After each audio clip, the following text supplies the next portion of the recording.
할렐루야, 한나무 아침 묵상 시작합니다. 오늘은 신약성경 로마서 8장 33절과 34절입니다. 로마서 8장 집중 묵상 계속하고 있습니다. 13번째 시간입니다. 제목은 누가 고발하리요, 누가 정죄하리요입니다. 오늘 말씀을 통하여 하나님의 크신 은혜가 함께 하시기를 예수 그리스도 이름으로 축복합니다. 본문 읽겠습니다. 누가 능히 하나님께서 택하신 자들을 고발하리요, 의롭다 하신 이는 하나님이시니 누가 정죄하리요? 죽으실 뿐 아니라 다시 살아나신 이는 그리스도 예수시니 그는 하나님 우편에 계신 자요 우리를 위하여 간구하시는 자시니라. 아멘, 아멘. 오늘 말씀은 제목은 누가 고발하리요? 그리고 누가 정죄하리요입니다. 이게 사도 바울이 강력한 질문이었어요. 답을 가진 질문이죠. 우리 한 가지씩 포인트를 살펴보면서 묵상 나누기를 원합니다. 33절입니다. 누가 능히 하나님께서 택하신 자들을 고발하리요? 이것이 먼저 시작돼요. 질문 중에서 왜 고발에 대한 부분, 다른 말로 하면 고소예요. 고발과 고소에 대해서 사도 바울이 질문할까요? 여러분, 신자, 예수님 십자가에 달라붙어 있는 제자들, 그리고 교회들을 가장 고발하고 고소한 자가 누굽니까? 바로 대표적으로는 사탄이에요, 사탄. 사탄은 이름의 뜻이 대적자입니다.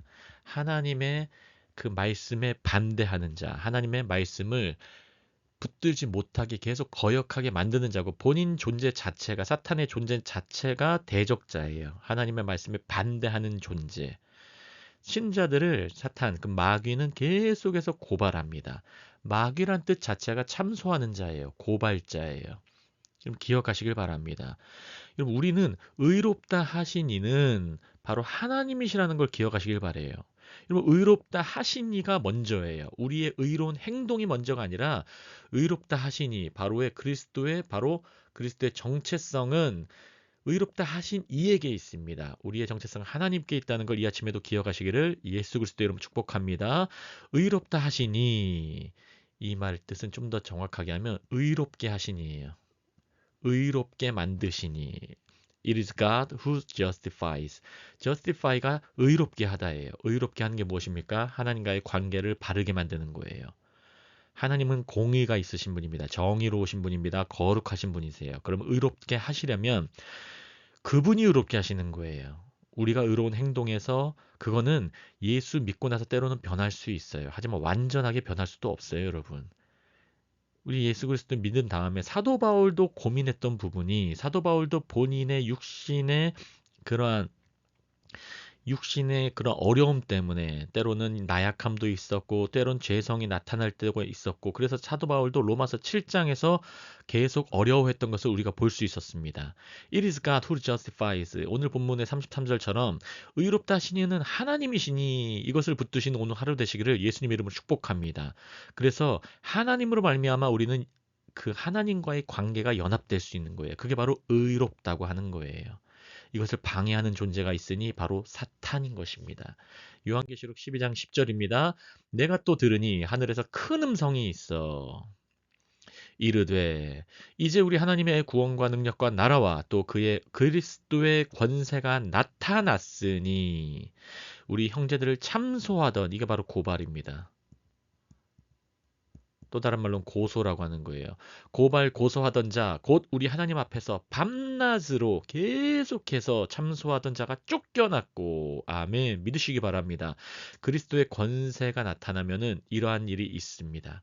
여러분, 예수님께서 다시 오실 때에 계속해서 예수님께서 하신 일은 무엇입니까? 마귀를 멸하러 오신 거예요. 우리에게 나타나는 마귀의 일은 무엇입니까? 계속해서 우리를 고발하고 고소하면서 우리를 정죄감에 빠지게 해요. 그리스도인을 정죄감에 빠지게 해요. 너가 이렇고서도 이런 꼬락서니로 하나님의 아들을 할 수 있겠어? 너의 이런 모습 보고서도 하나님의 자녀라고 할 수 있겠어? 계속 고발하는 거예요. 하지만 여러분, 우리는 정죄감에서 해방된 줄 믿으시기 바랍니다. 누구로 말미암아 해방됐습니까? 예수 십자가의 피예요. 그래서 우리는 날마다 십자가 붙잡는 거예요. 십자가에 붙는 거, 바로 다박하는 거고, 십자가 안에서 그 위에 서는 거고, 그래야 그 안에서 우리는 부활할 수가 있습니다. 그게 바로 진정한 기독교예요. 예수 십자가 믿으면서 정죄감에서 해방되시기를 예수님 이름으로 축복합니다. 사도 바울이 그래서 질문을 하는 거예요. 누가 고발하냐? 의롭다 하신 이는 바로 하나님이시라. 그 목적이 무엇입니까? 정죄하는 이에 대한 포인트가 아니라 하나님이 의롭다 하신 거에 대해서 초점을 두고 하나님이 의롭다 하셨으니 그분을 붙잡으란 말씀이죠. 이 33절의 말씀이 이해되시고 잘 기억되시기를 예수님 이름으로 축복합니다. 이사야서 50장 8절과 9절입니다. 나를 의롭다 하신 이가 가까이 계시니, 우리 어제 말씀 묵상에 나눴지만 이 가까이 계신다는 뜻이 무엇이며 같은 뜻이 무엇이었죠? 함께 하심이에요. 함께 하심. 가까이 계심, 함께 하심. 바로 임마누엘 하나님. 하나님께서 우리와 함께 계시다. 이것이 우리에게 믿어지시길 바랍니다. 오늘의 아침에도 이 말씀을 붙드시길 바랍니다. 나를 의롭다 하신 이는 가까이 계세요. 지금도 가까이 계세요. 그러면은 나와 다툴 자가 누구냐? 누가 나를 고발하겠느냐? 누가 나를 고소하겠느냐? 나를 다툴 자가 누구냐? 나와 함께 설지어다. 나의 대적이 누구냐? 내게 가까이 나올지어다. 여러분, 하나님이 바로 나를 의롭다 하시느니 바로 하나님께서 우리와 가까이 계시니 이 사람의 태도가 어떻습니까? 이사야서 화자의 태도가 바로 정죄감으로부터 해방된 태도예요. 정죄감이 없으니까 바로 그 다음 태도들이 담대함으로 선포하는 거예요. 믿으시기 바랍니다. 담대한 자만이 나와 다툴 자 누구냐? 나와 함께 설지어다. 나와 내 집은 여호와만 섬기겠노라. 나는 예배자가 되겠다. 나의 대적이 누구냐? 사탄은 누구냐? 내게 가까이 나오라. 여러분은 나에게 가까이 와라. 제자가 되어라. 교회가 되어라. 전도하자. 선교하자. 우리 말씀 듣자. 이렇게 할 수 있는 거예요. 누가 할 수 있습니까? 정죄함이 없는 사람. 이런 정죄감에서 해방되시면서 담대함으로 나가시기를 이 아침에도 예수님의 이름으로 축복합니다. 9절입니다. 보라 주 여호와께서 나를 도우시리니. 나를 정죄할 자 누구냐? 보라.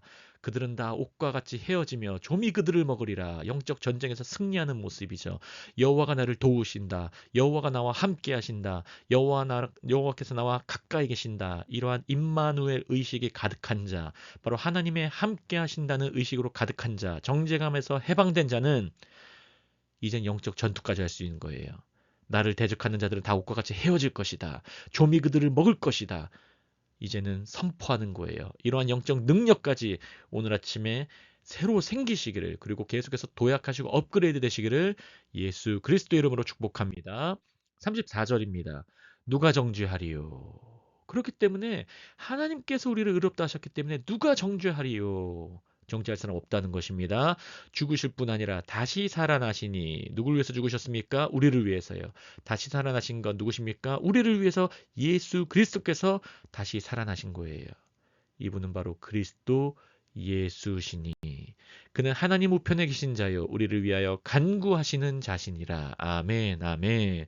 요한복음 5장 21절과 22절 보시면 이 말씀이 원래 같이 나와 있습니다. 아버지께서 죽은 자들을 일으켜 살리심 같이 아들도 자기가 원하는 자들을 살리시느니라. 하나님께서 예수 그리스도 그 아들을 죽음 가운데서 살리셨습니다. 믿으시기 바랍니다. 그리고 예수께서도 살리심을 받은 자로서, 부활하신 자로서 자기가 원하시는 자들을 이제 살리세요. 그러면은 우리는 산자가 됩니다. 산자는 어떡합니까? 우리도 이 세상에서 교회로서 살리는 자, 예수 이름으로 살리는 자가 되는 거예요. 믿으시기 바랍니다. 사도행전 말씀 보시면은 이제 제자들, 사도들, 사도 바울 계속해서 함께 연합하여서 교회로서 성령 받고 능력으로 사역할 때에 그들은 이제 세상에서 예수 이름으로 살리는 자가 되었어요. 사도행전의 첫 기적이 무엇이었습니까? 사도행전 3장에 나사렛 예수 이름으로 일어나 걸으라 하면서 성전 문 앞에 있는, 원래 성전에서 기적을 맛보는 거지만 이제는 성전 문 앞에 있는 그 안진뱅이를 예수 이름으로 살린 거예요. 하나님의 임재가 뛰쳐나온 것이에요. 예수 이름으로 말미암아. 기억하시기 바랍니다. 그래서 아들도 자기가 원하는 자를 살리세요. 22절 아버지께서 아무도 심판하지 아니하시고 심판을 다 아들에게 맡기셨으니, 여러분 심판은 예수 그리스도에게 있습니다. 예수 그리스도 바로 살아계신 하나님의 말씀이세요. 그 아들에게 다 맡기셨어요. 그 십자가의 복음에 맡기셨어요. 그렇기 때문에 그 복음을 믿으면 구원받는 것이고 복음을 등지고 거부하면 그 자체가 이제 심판이 그 위에 머물러 있다는 걸 기억하시기 바랍니다. 요한복음 5장 26절과 27절입니다. 아버지께서 자기 속에 생명이 있음 같이 아들에게도 예수 그리스도께서 생명을 주어 그 속에 있게 하시고 아들에게 원래 생명이 있었지만 육신을 이 하나님께서 이 육신으로 오셔서 말씀이 육신이 되어서 그 가운데 하나님께서 생명을 주셨어요. 하나님의 생명을 주셨어요. 그리고 그 속에 있게 하셨어요. 아들 속에도요. 생명과 생명의 연합, 아버지와 아들의 연합. 태초에 말씀이 계시니라 말씀이 하나님이셨으니 말씀이 곧 하나님이시니라 함께하면 연합이 됩니다. 생명과 함께하면 생명이 되는 거예요. 죽음과 함께하면 죽는 거예요. 여러분 기억하시기 바랍니다. 27절이에요. 또 인자됨으로 말미암아 인자됨이 무엇입니까? 사람의 아들이에요. 율법으로 말미암아 나시고 그 사람의 육체를 입고 오신 것, 그 인자됨으로 말미암아 심판하는 권한도 주셨느니라. 예수 그리스도께서도 아버지의 말씀에 순종하셨어요. 그리고 심판하는 권한을 받으셨고 우리는 예수를 믿음으로 말미암아 이 심판에서 벗어난다는 걸 믿으시고 기억하시길 바랍니다. 34절 후반절입니다. 본문 34절 후반절입니다. 그는 하나님 우편에 계신 자요. 예수께서는 지금 하나님 우편에 계시고 계십니다. 그리고 우리를 위하여 자기를 위하여가 아닙니다. 우리 교회 제자들 예수의 말씀에 달라붙고 예수의 말씀 위에 서 있는 다바크와 에무나의 영성을 가진 우리 모두를 위하여 간구하시는 자신이라. 간구는 영어로 interceding, 중보하시는 거예요. 다리를 연결하시는 거예요. 바로 하나님과 인간 가운데 다리를 계속해서 연결하시면서 중보하신다는 거예요. 이게 어떤 사역입니까? 이게 바로 대제사장의 사역이에요. 대제사장의 사역은 하나님 사람들의 모습이 이렇습니다 하면서 올려드리는 사역이에요. 그래서 하나님께서 이 올려드리심을 대제사장의 기도를 받으시면서 인간에게 복을 주시는 사역. 그게 바로 제사장 사역인지 기억하시기 바랍니다. 선지자 사역은 위에서 아래로 꽂아내리는 거예요. 하나님 말씀이 이러신다. 너희는 회개하라. 이게 선지자적 사역이죠. 하나님의 말씀을 대변하는 자들, 대신하는 자들. 근데 대제사장 사역은 밑에서 위로 올라가는 사역이에요. 예수님께서는 지금 우리를 위하여서 간구하시는 제사장적 사역을 한다는 걸 믿으시기 바랍니다. 이제 히브리서 말씀 보면서 묵상 마치겠습니다. 히브리서 4장 14절에서 16절입니다. 그러므로 우리에게는 큰 대제사장이 있으니 계시니 the great high priest 인간의 대제사장보다도 가장 으뜸되는 최고의 대제사장이 우리에게 계시다는 거예요. 믿으시기 바랍니다. 승천하신 곧 하나님의 아들 예수시라. 우리가 믿는 도리를 굳게 잡을지어다. 우리가 믿는 도리라는 건 우리가 고백하는 바로 그 믿음을 잡으라는 거예요. 우리가 예수를 믿습니다. 예수를 붙들고 있습니다. 예수 말씀 위에 내 말씀 위에 서 있고 말씀에 달라붙어 있습니다. 그것을 굳게 잡으라는 거예요. 예수를 잡아야 돼요, 여러분. 우리는 예수 없이 하나님 잡을 수 없습니다. 예수를 통해서만 잡을 수 있습니다. 살아계신 하나님의 아들이신 예수 그리스도를 잡으면 하나님께 가까이 계속 갈 수 있는 거예요. 믿으시기 바랍니다. 15절입니다. 우리에게 있는 대제사장은 우리의 연약함을 동정하지 못하실 리가 아니요. 우리의 연약함은 무엇입니까? 바로 죄예요. 우리의 죄악들, 때로는 알면서, 때로는 모르면서 지으는 모든 죄악들, 그것을 이해하고 공감하지 못하실 리가 아니에요. 그분은 다 아십니다. 모든 일에 우리와 똑같이 시험을 받으신 이로되 그분은 그래서 죄가 없기 때문에 우리는 그분을 의지하여서 죄 없으신 하나님께 가까이 갈 수 있습니다. 가까이 가면 닮아가요. 가까이 가면 연결이 되는 거예요. 가까이 가면 연합하는 거예요. 그럼 하나님과 닮아가요. 하나님의 자녀인 거예요. 믿으시기 바랍니다. 마지막 16절입니다. 그러므로 우리는 긍휼하심을 받고 때를 따라 돕는 은혜를 얻기 위하여 은혜의 보좌 앞에 담대히 나아갈 것이니라. 아멘. 여러분 누가 담대히 나갈 수 있었습니까? 아까 우리 말씀에 살펴본 것처럼 정죄함이 없는 자들, 바로 예수 그리스도 십자가에 못 박이신 예수 그리스도만 붙잡는 자들, 그 자들만이 담대히 나갈 수 있어요. 예수 십자가만 바라보세요. 그게 자기 부인이에요. 예수 십자가를 바라보세요. 그게 바로 자기 십자가를 지는 거예요. 그게 바로 내가 점점 죽어가는 거예요. 사도 바울도 고백합니다. 날마다 나는 죽노라. 나는 날마다 십자가를 지고 예수 안에서 나는 날마다 죽었다. 사도 바울도 날마다 그것을 기억했습니다. 16절 히브리서 4장 16절 그러므로라고 시작했죠. 그러므로 우리는 긍휼하심을 받아야 돼요. 계속 받는 거예요. 그리고 때를 따라 오늘 아침에도 이제 오늘 하루도 계속해서 때를 따라 때로 죄를 지었어도 바로 나가십시오. 때로는 마음이 어려울 때 바로 나가세요. 때로는 마음이 두려울 때도 바로 나가세요. 때를 따라 나가시길 바랍니다. 그게 믿음입니다. 돕는 은혜를 얻기 위하여 돕는 은혜예요, 여러분. 우리를 도와주는 은혜예요. 우리에게 해끼치는 은혜가 아니라 우리를 돕는 은혜라는 걸 믿으시기 바랍니다. 그래서 은혜의 보좌 앞에 이 보좌는 은혜의 보좌예요. 심판하는 보좌가 아닙니다. 우리에게 은혜를 부어주시는 보좌예요. 왜냐하면 예수님께서 보좌 우편에서 계속 그 피로 간구하시기 때문이에요. 아들의 피가 있습니다. 아들의 간구하심, 중보가 있습니다. 그래서 우리는 담대히 나갈 수 있어요. 오늘 아침에도 이런 말씀 기억하세요. 제목이 누가 고발하리오예요. 누가 정죄하리오입니다. 여러분 누가 고발하겠습니까? 하나님이 우리를 의롭다 하셨습니다. 누가 정죄하겠습니까? 하나님께서 우리에게 돕는 은혜 주셨고 하나님께서 그 아들을 통하여서 계속해서 우리를 바라보십니다. 그 아들은 지금 하나님 보좌 우편에서 중보하세요. 그 피로 대변하세요. 아버지 하나님, 내가 저 자녀를 위해서 내가 죽었잖아요. 아버지 하나님, 내가 저 자녀를 위해서 내가 부활했습니다. 계속해서 그분이 우리를 위해서 중보하신다는 걸 기억하시기 바랍니다.